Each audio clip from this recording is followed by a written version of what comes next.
بهمة حب الأنام। মিলাদুন্নবী পালন করার জন্য সহিহ হাদিসের প্রয়োজন নেই।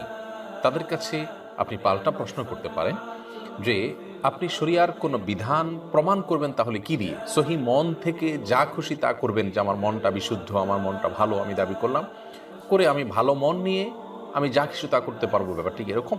বরং ভালো মন হলেও আমাকে, আমি যা করব কোরআন এবং হাদিস থেকে প্রমাণ করে সেটি আমাকে করণীয় হিসেবে নির্ধারণ করতে হবে শরীয়তের নামে, ইসলামের নামে যখন আমি করবো।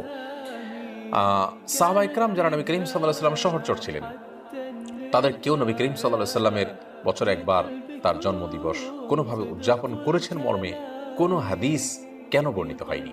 তার মানে কি তাদের সহি মন ছিল না? অর্থাৎ যদি সহি মন থাকলেই মিলাদুন্নবী উদযাপন করবে, ব্যাপারটি এরকম হয়, তাহলে সাহাবা ইকরাম থেকে কেন মিলাদুন্নবী উদযাপনের কোনো বর্ণনা পাওয়া যায় না? তার মানে কি তাদের মনের ভিতরে কোনো সমস্যা ছিল? নাউজুবিল্লাহ।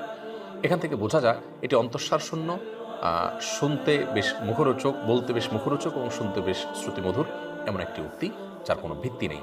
আল্লাহ তাআলা কোরআনে কারিমে পরিষ্কারভাবে বলেছেন, মা আতাকুমুর রাসূল ফাখুযু ওয়া মা নাহাকুম আনহু ফান্তাহু। রাসূল যা দিয়েছেন তা গ্রহণ করো, ধরো, তা তোমরা নাও, আর তিনি যা নিষেধ করেছেন তা থেকে তোমরা বিরত থাকো। ঈমানদারের করণীয় এবং বর্জনীয় এটি গ্রহণ করবে সে কোরআন এবং সুন্নতে রাসূল সাল্লাল্লাহু আলাইহি সাল্লাম থেকে নিয়ে।